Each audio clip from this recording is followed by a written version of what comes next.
رہا ہے، یہ حالت ٹھیک ہے جی۔ پر نبی کی تقریر جنرل ہے، یہ جملہ آخر تک یاد رکھنا۔ نبی کی تقریر کیا ہے؟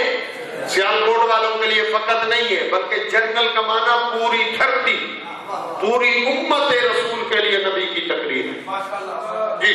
ہمتہم بطونہم دینہم دراہمہم نساؤہم قبلتہم، بیویاں قبلہ کعبہ ہوں گی، حکم کر، فرمائش کر، میں نوکر، میں چاکر۔ شکر کرو بچ گیا سیالکوٹ جی جی۔ نساؤہم قبلتہم بیوتہم مساجدہم، ان کے گھر ان کے مسجدیں ہوں گی، مسجد میں جانے کا ٹائم نہیں ہوگا، مصلی گھر میں۔ جنرل تقریر جنرل ہے، نہ دائیں دیکھو نہ بائیں دیکھو، ہاں ہر کوئی اپنے گریبان میں دیکھے، ہاں میں دوسرے کا حساب کرتا ہوں اس لیے خرابی ہو جاتی ہے، نہ ہر کوئی اپنا حساب کرے، نہ سجے دیکھے نہ کپے، بس۔ ہاں نبی کی تقریر پوری امت، پوری دھرتی، ہاں فرمایا بیوتہم مساجدہم، ان کے گھر، ہاں مسجدیں بن جائیں گی، مسجد میں جانے کا ٹائم نہیں ہوگا جی۔ اگلا جملہ دیکھ کر فرمایا عجیب، لا حیاء لنسائہم ولا صبر لفقرائہم، لا حیاء لنسائہم، وہ دور ایسا ہوگا عورتوں کی آنکھوں سے حیا ختم ہو جائے گا، نہ محرموں کی تصویریں دیکھیں گی، نہ محرموں کے نمبر موبائل میں سیو کر لیں گی۔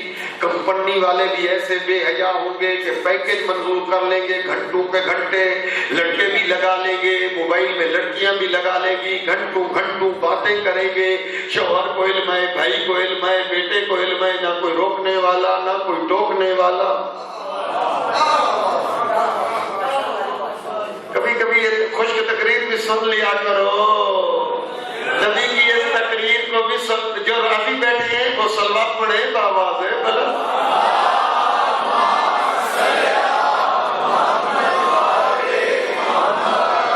جی۔ فرمایا لا حیاء لنسائہم ولا صبر لفقرائہم، ہاں اور جو غریب لوگ ہوں گے ان کا صبر کا پیمانہ لبریز ہو گیا ہوگا، اللہ کے شکر کی بجائے اللہ کا شکوہ ہوگا۔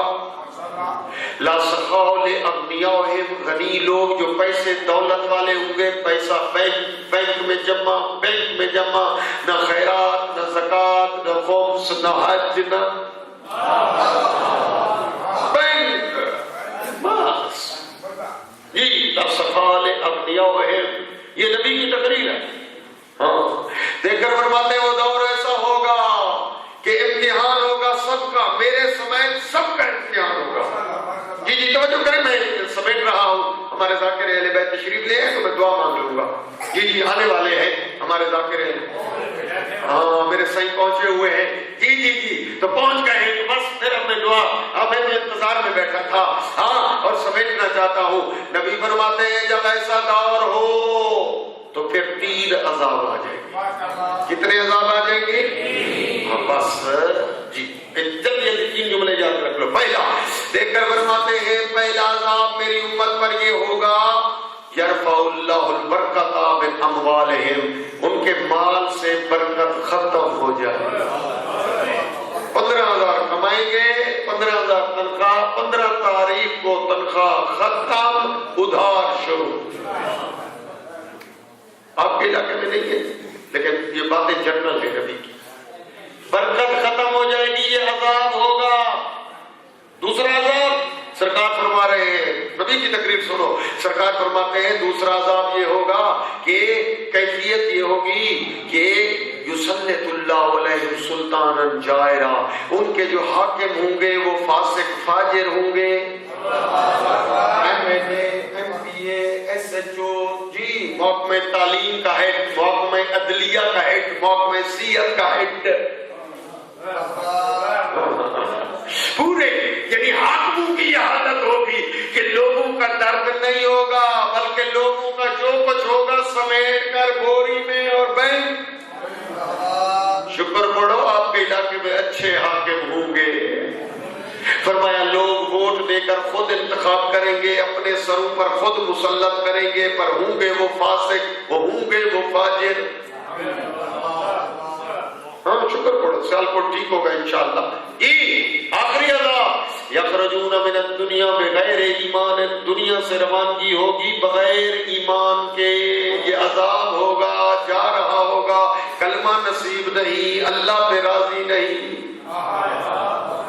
دنیا کا امتحان ہوگا میرا دوست۔ اور یہی وجہ ہے کہ کربلا کے میدان میں جو ظالم آئے ہوئے تھے وہ دنیا پرست تھے، دنیا سبب بنی فرزند رسول کے خون میں ہاتھ رنگین کر ڈالے، دنیا سبب۔ میں بتاؤں گا 2 سبب ہیں امام کے قتل کے، جی ایک تقریر کروں گا اس سبب پہ۔ ایک تو سبب یہی تھا کہ حسین سے بدلہ لیا جا رہا تھا، علی والا جو بدر و احد و خندق میں مارے تھے، جن کے اباء و اجداد علی نے۔ یزید کہتا تھا میرے بڑے قبروں سے نکل کر آتے تو دیکھتے کہ آج میں نے کیسے بدلہ چکا لیا۔ یہ تو اس کا ہدف تھا، لیکن جو نیچے تھے کارندے ہماری نیچے جو لوگ تھے ان کا غرض پیسہ، ان کے تو نہیں قتل ہوئے تھے، وہ پیسے کی خاطر بک گئے، رائے کی جاگیروں کی لالچ ملی۔ فرزند رسول عمر ابن صاحب کہتا ہے میں یہ سوچتا رہا ہوں 9 کی رات، وہ کتاب میں اس کے شعر بھی لکھے ہوئے ہیں، نظمیں۔ عمر صاحب کہتا ہے کہ اب میں کہاں جاؤں کہ ادھر یزید کا انعام نقد ہے، ادھر جنت ہے، ادھر جہنم ہے۔ کہتا ہے ادھر دنیا ہے پر نقد، ادھر نانے رسول حسین کے نانا کی شفاعت ہے پر ادھار۔ کیا فیصلہ نہ کر سکا، یہ دنیا سبب بنی، جن کے نصیب میں تھا اور آ گیا، جی نصیب تھا۔ اور پھر ابھی جو مصائب پڑھے جائیں گے یہ مصائب ان شہزادیوں کے ہوں گے جو نانے کے روزے پر بھی رات کو آیا کرتی تھی۔ شہادتیں آپ سن چکے عشرہ اول میں، محرم کا عاشورہ، لیکن میں ابھی آپ کو ان بیویوں کے، میں پڑھتا تو بہت کم ہوں ان بیویوں کے مسائل، لیکن چونکہ یہ دن ایسے ہیں کہ شہادت کی بجائے میں آپ کو شہزادیوں کی وہ مظلومیت سناؤں۔ کتاب ہے زینب الکبریٰ، روایت ہے یحییٰ مازنی کے، وہ کہتا ہے کنت فی جوار امیر المومنین مدتا مدیدہ، میں علی امیر کا ہمسایہ رہا ہوں ایک دراز مدت تک، وبالقرب من البیت الذی تسکنہ زینب ابنتہ، میرا گھر اس دیوار کے قریب تھا جہاں علی کی بیٹی رہتی تھی۔ وبالقرب من البیت الذی تسکنہ زینب ابنتہ، کہتا ہے اذا ارادت الخروج لزیارت جدھا رسول اللہ، جب نانے کے روزے پر یہ شہزادی جاتی تھی، تخرج لیلا، رات کو بہراتی تھی، الحسن یمینا والحسین شمالا، حسن دائیں چلتے تھے، حسین بائیں چلتے تھے، علی امامہ، علی آگے آگے چلتے تھے۔ فإذا قریب من القبر الشریف، جب روضہ رسول کے قریب پہنچ جاتی، سبقہ علی بڑھ کر احمد ضوء الجنابیل، جلتے ہوئے چراغ بجھا دیتے تھے۔ سألوا الحسن مرۃ عن ذلک، امام حسن نے دیکھ کر پوچھا بابا نانے کے روزے کے چراغ آپ گل کر دیتے ہیں؟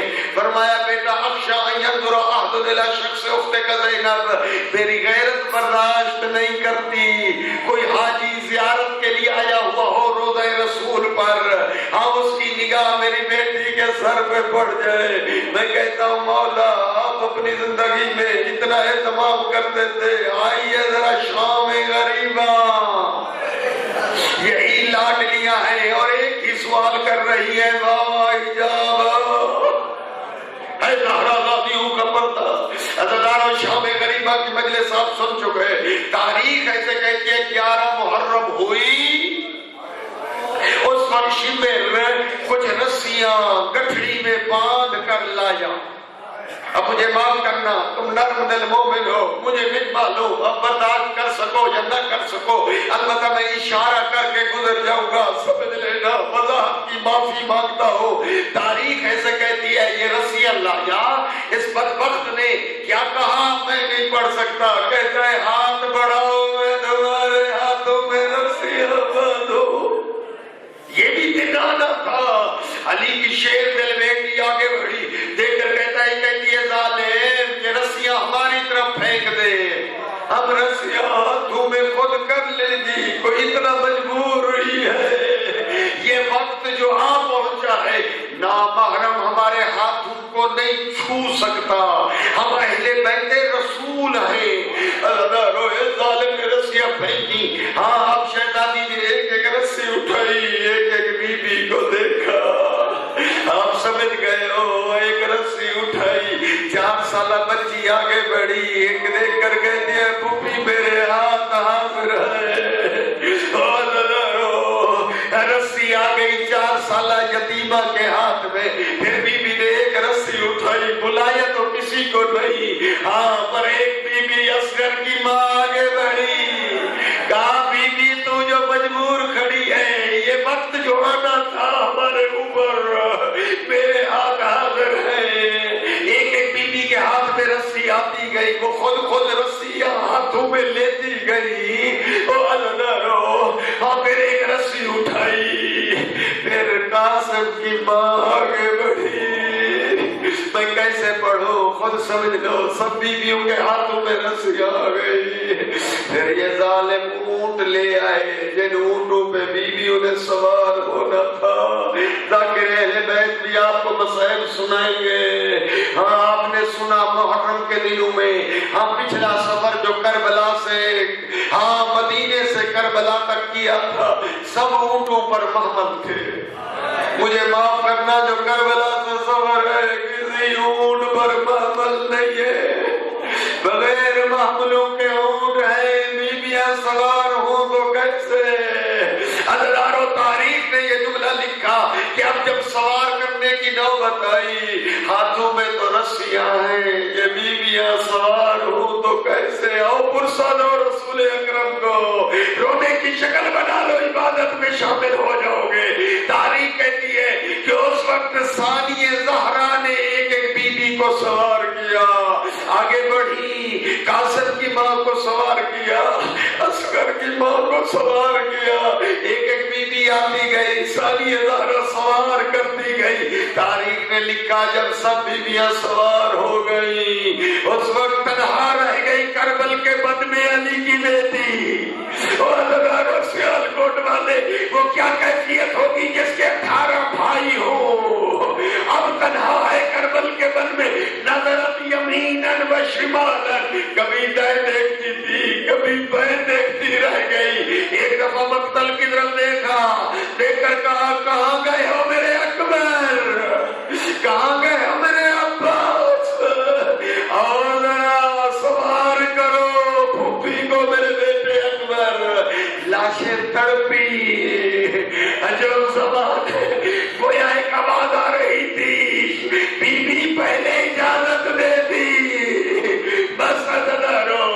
اور اس وقت بی بی کیسے سوار ہوئی مجھے نہیں معلوم، بعد میں لکھا کہ اونٹ لیٹ گیا، بعد میں لکھا کہ سید و ساجدین آگے بڑھے، اپنا گھٹنا بلند کیا، کہا پھوپھی میرے زانوں پہ پاؤں رکھ لے، پھوپھی میرے کندھے کا سہارا لے لے۔